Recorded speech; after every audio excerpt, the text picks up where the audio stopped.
Selamat datang kembali di channel Ramestad. Kali ini kita akan membahas tentang regresi Poisson dengan menggunakan grater. Sebelum lebih lanjut, para sahabat dapat like, komen, dan subscribe untuk mendapatkan informasi video-video menarik lainnya.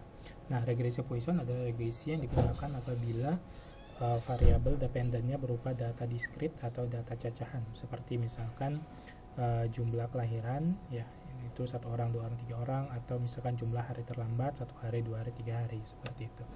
Nah, kita akan coba memasukkan datanya. Oke, kita coba datanya kali ini dalam coba SPSS ya, dari data yang di SPSS ya, SPSS.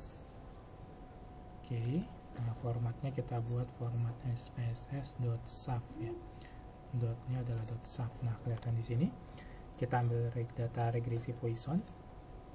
Oke, sini no. Nah, ini kita bisa lihat apakah jumlah pasien ya dan tipe rumah sakit. Nah, jumlah pasien itu dalam orang, tipe rumah sakit itu 101 ya, tipe A dan tipe B misalnya, terhadap jumlah operasi sesar ya 1 2 3 4 gitu ya. Nah, kita bisa melihat dari sini pembentukan model, kemudian pilih yang dia limited ya. Kemudian dia pilih yang count data.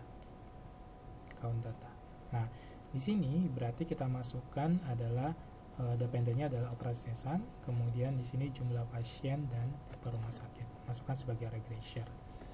Oke.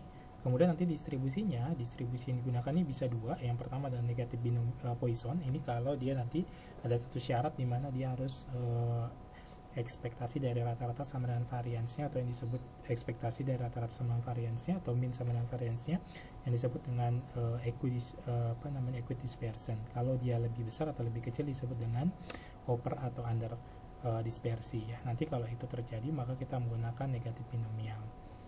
Oke, tinggal kita kan. Nah, seperti ini hasilnya, bahwa kalau kita lihat bagaimana koefisien determinasinya itu sebesar seperti ini. Ini R square McFadden ya, kalau adjustednya segini 40%. Kemudian apakah terjadi observed dispersi? Nah, langsung dites tanpa kita uji. Nah, ini dia ternyata tidak, p-value-nya lebih besar dari 0,05 ya. Kemudian bagaimana pengaruh masing-masing variabel? Ya seperti ini. Kalau jumlah pasien itu ya signifikan, semakin tinggi jumlah pasien maka ya semakin tinggi peluang dia akan terjadi si observasinya untuk operasi. Begitu juga dengan tipe rumah sakit, bahwa tipe rumah sakit yang sebagai reference itu lebih besar daripada yang kontrolnya ya, atau yang treatmentnya, sehingga dia di sini positif gitu.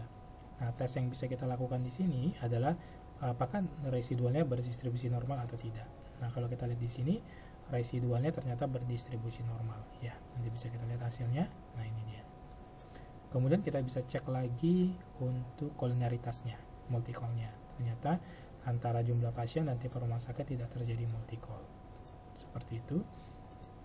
Jadi nanti kalau misalkan di sini lebih kecil dari 0,05 over dispersinya, maka kita gunakan negatif binomial. Jadi yang kita gunakan untuk ininya modify ini model ya, tinggal kita ganti ini menjadi negatif binomial ya.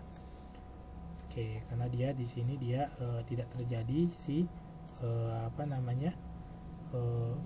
over dispersinya tadi ya. Nah, seperti ini dia.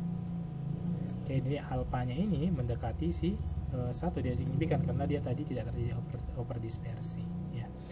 Kemudian di sini kita bisa simpan ya hasilnya, tinggal kita save saja hasil dari si menggunakan tadi Poisson regression ya. Oke, demikian penjelasan sederhana terkait dengan Poisson. Semoga bermanfaat. Sampai ketemu di video-video berikutnya. Terima kasih.